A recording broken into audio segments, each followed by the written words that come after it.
see how that works. There we go. Alright, so we've got a little scan built up here. Alright, now we've got some things in the background, and we've got our study filters. Our study filters, we've got closed from 1 bar ago, crosses above the Bollinger Band midline, from 1 bar ago. We've got RSI, 1 bar ago is greater than or equal to the RSI oversold. Okay. And then percent %R from 1 bar ago crosses above 20 within 2 bars.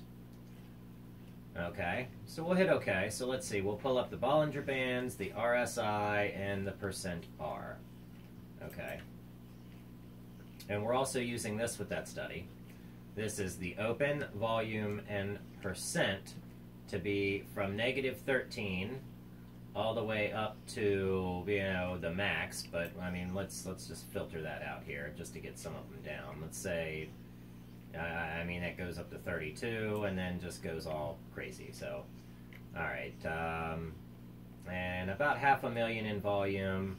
Maybe let's cut our volume back. Maybe let's add some volume. Maybe let's say, what was that? That was half. So let's do.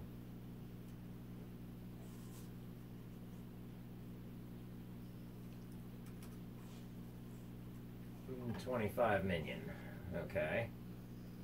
Anyhow, I mean, we don't really need to change the scan, but let's scan it on the daily and hit save. And that looked like it was an hour scan, and I did have it saved as an hour scan, so I don't want to destroy the scan, so we'll hit cancel. Because we're going to build another one. Come on, coffee pot. Okay, so we've got our Bollinger Band pulled up, and we've got our list here of the things that it shot out at us that met that criteria. So, but maybe we want to catch the move a little bit sooner. Maybe we don't want to get it when it breaks above the midline.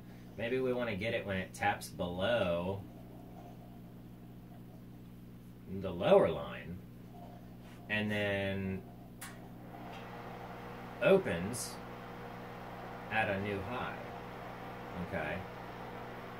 Maybe that's what we want to do, and get it and catch that move. So right here, let's go into our studies, and we'll get rid of these.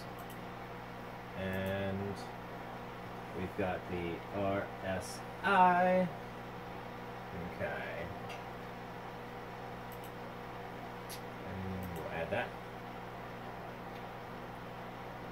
And we've got the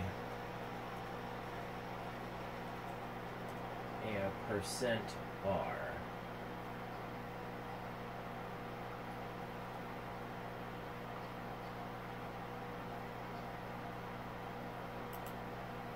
And we'll add that. We're star bands. Ooh la la. We'll have to check those out here in a little bit, but they look interesting.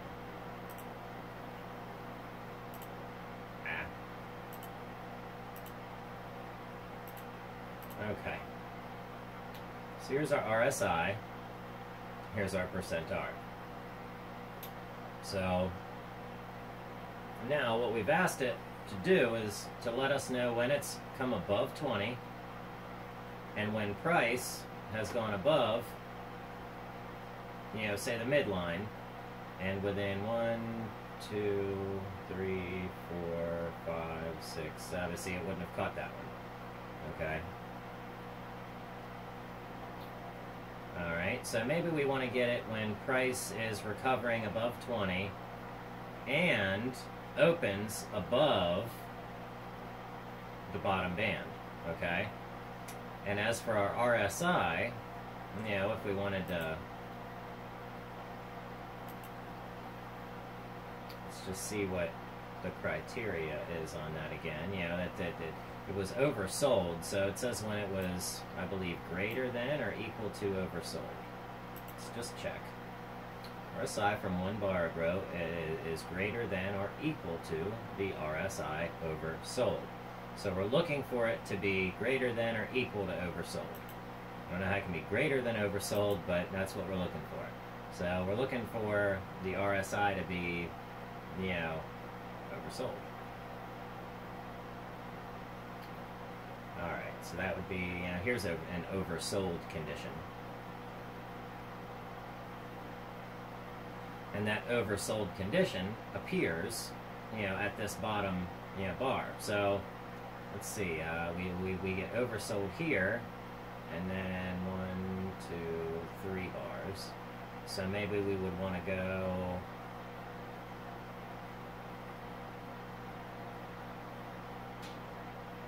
and maybe not even use this as the best, criteria for a scan. Maybe, let's see. We find a good bit of our low points, when the percent R and the RSI are dipping together and then, recovering. We find lots of our, lows here, and then they recover. So it drops out of the lower band, comes above the middle band here. But by then, this RSI, or the percent R, is recovered, and this is recovered. And it's within how many bars, so we're not catching that move.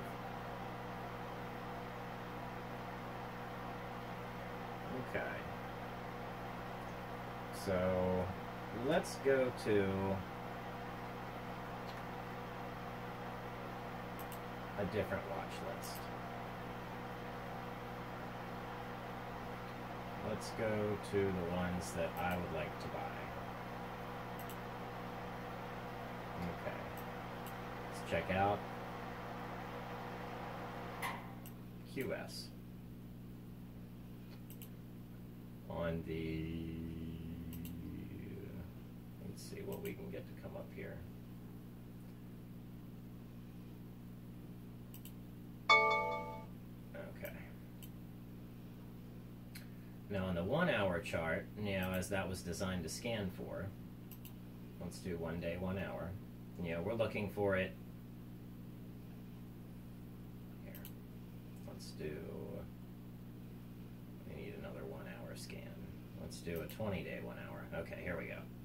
We're looking for, on the 20-day 1 hour, for the percent R to be above 20, so that's here, and that happens when it drops below the band. It starts to recover. And then we're asking the RSI to be overbought, which would be here. So that criteria wouldn't have necessarily landed together until about here. Okay? So that's when a lot of us might have gotten that signal to join in, and that's when it happened, and it, rallied. So let's see. How can we catch the move a little quicker? We don't have to use our Bollinger Bands. We can use, many of the, many other studies, but, these are ones that we have. So, and this midline here, let's just say that the Bollinger Band midline is based on a 20-period moving average. So, okay, and just to demonstrate this, let me go in here and we will put a simple moving average. Let's add it. And we'll plot it.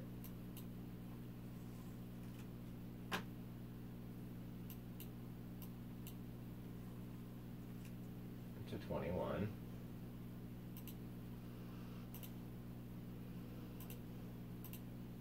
Okay. Now, as you can see, the 21 simple moving average likes to ride real close to the middle Bollinger Band. Okay? It's just below it. Okay? Because this is a 20 period, this is 21. Okay, so when you get a 20 and 21 period crossover, what happens? And this is interesting because they should run together most of the time. So if you were to say when the 21 period crosses the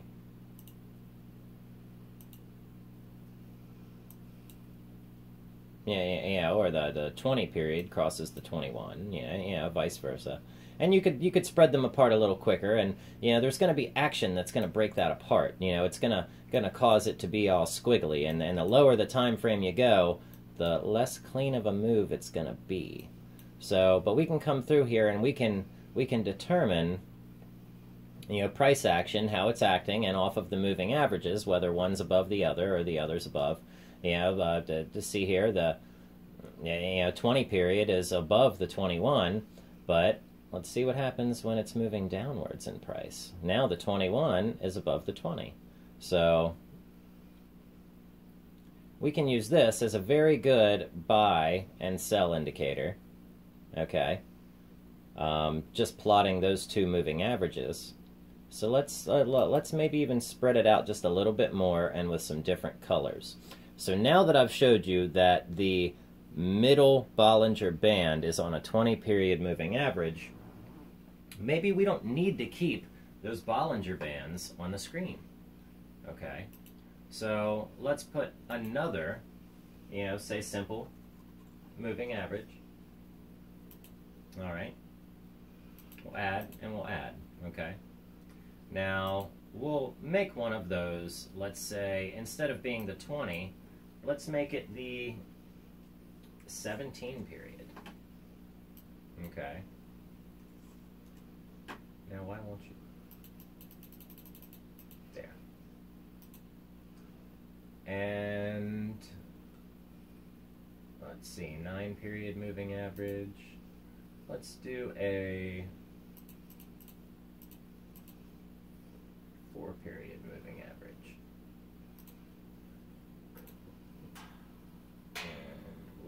That one as a nice, say, lightish blue. And we'll do the 21.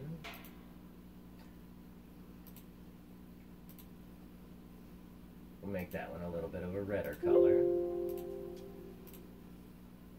Okay, and we'll hit apply. All right, so now what do we have? Now we can see a very, very distinctive crossover here, just by changing those moving averages. We can also see this 4 period strikes through the 17 and the 21 and goes for a rally. Okay. Now this is Starbucks. Okay. Now as it happens again, it strikes through and then goes for a rally. And now the 21 period, or the fast moving average, strikes through the slow moving average and the mid-range moving average, 17. Okay, or 21 and 17. Okay. So if the 21 is on top, we know that it's a bearish sentiment. Okay. Well, we can see it strikes through again. Blue takes over and it rallies. Okay. So following these moving average patterns seems to be a fine way just to trade Starbucks. We can spread them out a little bit differently, just to get some better rallying signals. But as we can see, when a stock makes an upward sentiment and starts to go, it really starts to go as long as these are starting to go up too. And look here. Okay, so now they're stacked. That's wonderful. Starbucks could very easily be, a good buy. And look what happened on those candles. It went for a nice rally. All right. Now you can see right here, this is to disrupt the moving average and to gather, stops. Yeah. Okay. And let's see what's happening. Okay. Bearish, bearish, bearish, bearish, bearish, bearish. Striking through, but whatever the 21 period strikes, that's typically going to be the next, what's going to happen. So, 21 period here, struck a green candle and it went for a rally. It struck a red candle and it fell a little bit. So, let's see what AT&T looks like. You can see these rallies. You can see these crossovers. It gets highly bullish, and then bearish, and waves out. But you can see this is a cup, and then a handle, or a cup, handle, drop out. Okay.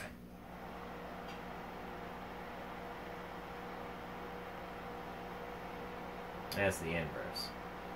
Cup, handle, drop out. Cup, handle, drop out. Nice little zigzags though. But as we can see, we're going to have a downwards play here, and it's happening.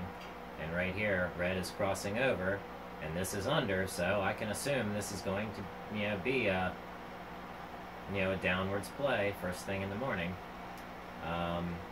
What else would I look for here?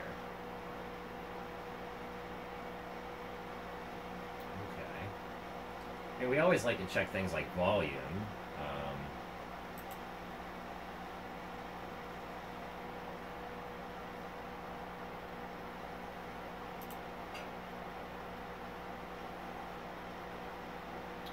Historical volatility.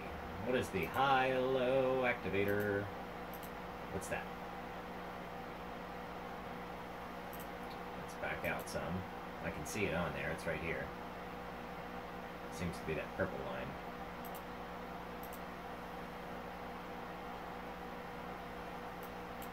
Okay. It's interesting. Almost kind of looks like the way the beta ticks show up.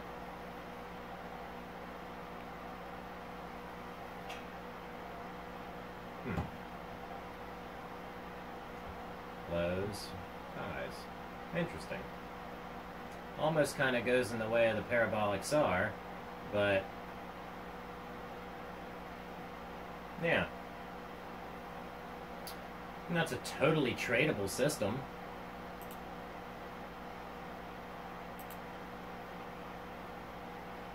Okay.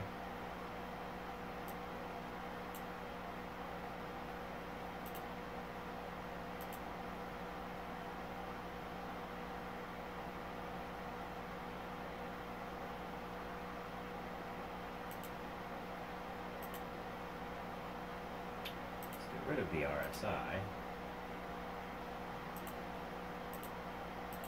Okay. So this looks like a completely bullish sentiment since it goes from here. And now we can really just trade, with the color. Okay?